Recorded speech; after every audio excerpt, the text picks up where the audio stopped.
بسم اللہ الرحمن الرحیم۔ درود پاک کا ایک حیرت انگیز واقعہ۔ ایک بہن تھی، اس کے دو چھوٹے چھوٹے بچے تھے۔ اچھی زندگی گزر رہی تھی کہ اچانک اس کو ایک بیماری لگ گئی۔ بیماری اتنی شدید تھی کہ بڑھتی جا رہی تھی۔ اس بیماری کو کینسر بھی کہہ سکتے ہیں، یہاں تک کہ اس کے سر کے بال وغیرہ بھی اترنے لگے تھے۔ وہ بہت زیادہ لاغر اور کمزور ہو چکی تھی۔ ڈاکٹر کو دکھایا، علاج چل رہا تھا، مگر امید کی کوئی کرن نظر نہیں آ رہی تھی۔ ایک دن حسب معمول چیک اپ کے لیے ڈاکٹر کے پاس گئی۔ ٹیسٹ ہوئے تو رپورٹس وہی منفی آئیں، بلکہ اس بار ڈاکٹر نے اسے کوئی تسلی دینے کے بجائے انتہائی دل دہلا دینے والی بات کہی کہ آپ کے پاس صرف 6 مہینے باقی رہ گئے ہیں۔ آپ کی بیماری ناقابل علاج ہے، اور اگر ادویات دی جائیں تو زیادہ سے زیادہ 8 ماہ آپ زندہ رہ سکتی ہیں۔ یہ سن کر وہ سکتے میں آ گئی اور اتنا روئی کہ اس کے آنسو تھمنے کا نام نہیں لے رہے تھے۔ گھر آ کر اس نے مجھے فون کیا اور تمام بات بتائی، لیکن وہ فون پر بھی اتنا رو رہی تھی کہ مجھ سے بھی برداشت نہیں ہوا، اور فون بند کرنے کے بعد میں سیدھا اس کے گھر پہنچ گیا۔ وہ مستقل اپنے معصوم بچوں کو دیکھ دیکھ کر رو رہی تھی۔ میں نے اسے بھی تسلی دی۔ پھر روتے ہوئے اس نے مجھ سے پوچھا کہ کبھی تم پر کوئی مشکل وقت آیا تو تم نے کیا کیا؟ میں نے اس سے فوراً کہا کہ تم درود شریف پڑھو۔ اس نے میری بات سنی تو مگر وہ چاہتی تھی کہ فوراً سے کوئی معجزہ ہو جائے اور میں بالکل ٹھیک ہو جاؤں۔ میں اس سے یہی کہتا رہا کہ تم درود شریف بھیجو نبی پاک صلی اللہ علیہ وآلہ وسلم پر، دیکھنا تم بالکل ٹھیک ہو جاؤ گی۔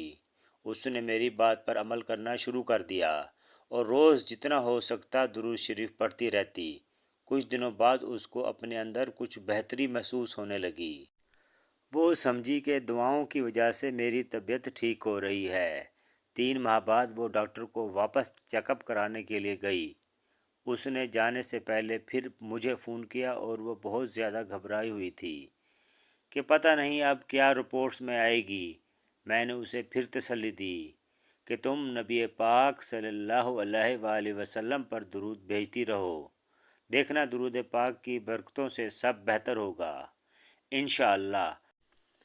پھر اس کے ٹیسٹ ہوئے اور ڈاکٹر نے اسے داخل کر لیا اور کہا کہ رپورٹس 10 گھنٹے کے بعد آئیں گی۔ 10 گھنٹے کے بعد رپورٹس آئیں تو مزید اسے 3 گھنٹے انتظار کے لیے کہا گیا۔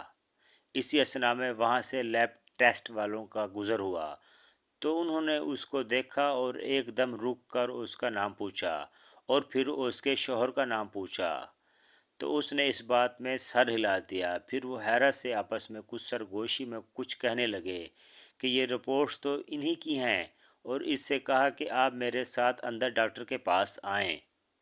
وہ اندر گئی تو ڈاکٹر نے اس کی رپورٹس کی اسکیننگ کی اور اسے بغور دیکھنے لگے۔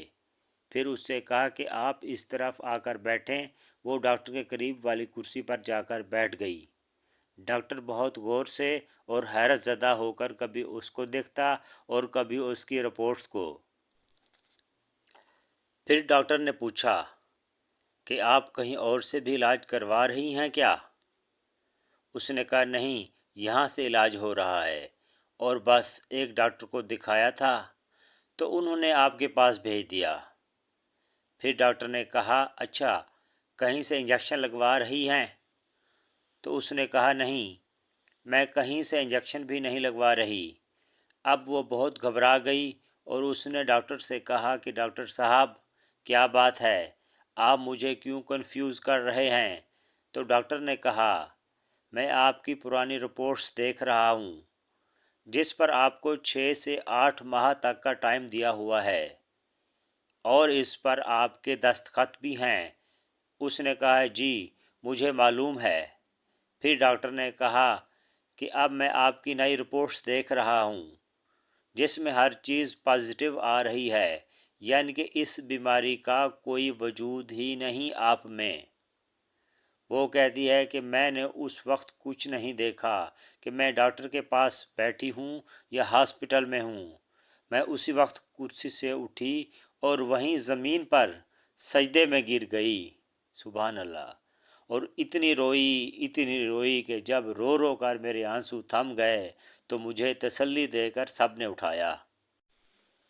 پھر میں نے ڈاکٹر کو بتایا کہ ڈاکٹر صاحب، مجھے ایک حافظ صاحب نے کہا تھا کہ تم درود شریف پڑھو، تو میں رات کو سونے سے پہلے 300 بار نبی پاک صلی اللہ علیہ وآلہ وسلم پر درود بھیج کر سوتی تھی، اور یہ سب درود کی برکتوں سے مجھے اس جان لیوا بیماری سے شفا ملی ہے۔ اب وہ الحمدللہ مکمل صحت یاب ہے اور اسے کوئی تکلیف نہیں ہے، گھر کے کام بھی باقاعدگی سے کرتی ہے اور بچوں کو بھی سنبھال رہی ہے جیسے اسے کوئی بیماری تھی ہی نہیں۔